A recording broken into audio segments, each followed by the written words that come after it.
ẹ jẹ́ ká lọ o ẹ jẹ́ ká lọ ẹ jẹ́ ká lọ o ẹ jẹ́ ká lọ sílé ọlọ́jọ́ ìbí òní ẹ jẹ́ ká lọ. MC Blessiner MC Blessiner mo dé bẹ́ẹ̀ bá ti rí mi ẹ gbà kó ní bó ṣe jẹ́ ṣẹ̀kẹ̀rẹ̀ kì í bá wọn ròde ìbànújẹ́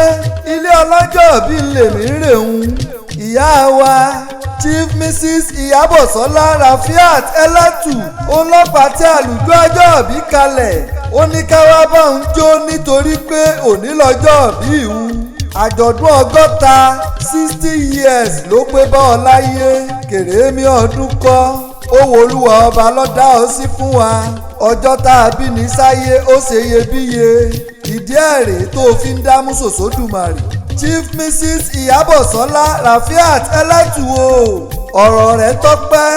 àbíwọ́ náà kọ́ olúwa ní kúkú ń pa ọmọ láti gbèwé rẹ̀ àti kékeré lolódùmarè sì ti sà ọ́ lẹ́sà kórí lọ jẹ́ president fún ẹgbẹ́ Favourite Sisters Club bákan náà ìwọ tún ní Lagos State APC woman leader máa wọlé mọ́ràbá olóríire aya late olóyèdè Taofik Eletu the late Eletu Wase of Lagos ǹlẹ́ o aya òdìyàn aya ogun ni wàṣẹ aya rò fọba gbẹmú aya pé kámáfóbìnrin jẹ ọmọ etí ò sí ọba ò jẹ ǹlẹ́ o aya òdìyàn aya ogun ni wàṣẹ. màmá Kazeem Adédoyin ní London màmá Rukayat Adéníkẹ́ ní London owó màmá Abdullahi Adémọ́lá ìyá ọ̀nàrẹ́bù Jamiu Adéwálé Èdùmàrè ọ̀wá ní jí ò fojú sunkún kankan nínú ọmọ tó lù ọba fi ta ọlọ́rẹ̀ àjọ̀dún 60 rèé wàá sọgọ́rin wàá sọgọ́rùn wàá sọgọ́fà lókè èpè ọmọ ọbẹ̀ ni torí ìran ọbẹ̀ ní bẹ́sù àtẹ̀pẹ́lẹsẹ̀ rẹ̀ ọ̀tẹ̀nà ìyá ọlọ́jọ́ bí o Ìyábọ̀sọ́lá Eletu o Omupo nípínlẹ̀ Kwara nílùú bàbá rẹ̀ tápà ńlẹgbẹ́ ti ṣẹ̀ wá ọmọ tápà lè ń pé lálẹ́lú ọ̀ya òkú tápà kan òwú mi ayé tápà lówè mi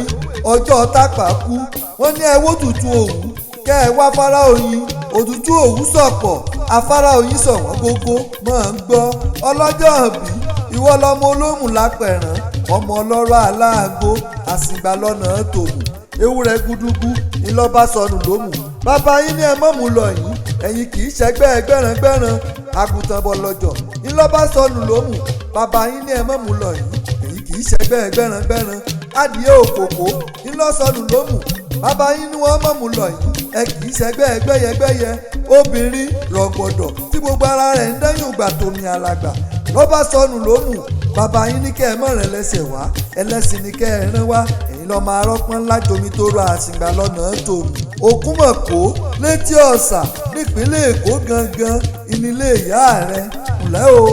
ọmọ àríṣe mọ̀kó ọmọ onímọ̀kó òfin mọ̀kó ẹ̀ hàn ni àjòjì ọmọ bíi mọ̀kó wà ọmọ oníkí mẹ́ta ń bẹ̀ jù ìkan ń ṣòwò ìkan ń ṣoyùn ìkan ń ṣàlárì bàbá aṣọ mọ̀ ń gbọ́ o ní fọdún èyí sópin lágbára lọ́wọ́ olúwa ọba ọ̀tẹlẹ̀ yípẹ́ ní tẹ́jú lẹ̀ mọ́lẹ̀ bọ́ ọba wa ń gbọ́ àwọn ẹni bí ẹni àwọn èèyàn pàtàkì àwọn ni wọ́n ránṣẹ́ pè mí láti inú ẹgbẹ́ Favourite Sisters Club àwọn ló pè mọ́ kí ọ̀ ń gbèjégbèjọ látòrí ìyálájẹ́ ìkọ̀tún aláàjà Mọ̀nsúrù olówó sílẹ̀ aláàjà Sidikat Oyíndàmọ́lá lamẹ́ríkà ìyá Obama lamẹ́ríkà aláàjà àpàyẹ aláàjà Ọdúnọlá ìyá àbèjì lamẹ́ríkà Chief Mrs. Fọlákẹ́ Oṣòdì Bọ́lá Ṣàwárí ìyá ọ̀nàlà lamẹ́ríkà ìyá Abìjà sẹ́kítírì ní vice secretary ní mayor ní gọ́vnọ̀ ní gbogbo wọn kí ọ aláàjà Kíkẹ́ lọ́mọ Musa aláàjà Àyìnkẹ́ Badagry Mrs. Fáṣọlá àti gbogbo ọmọ ẹgbẹ́ Favourite Sisters pátá àwọn ni wọ́n pé ọ̀sọ̀ọdún èyí ná lágbára lọ́wọ́ olúwa ọba ọ̀sẹ̀ mi.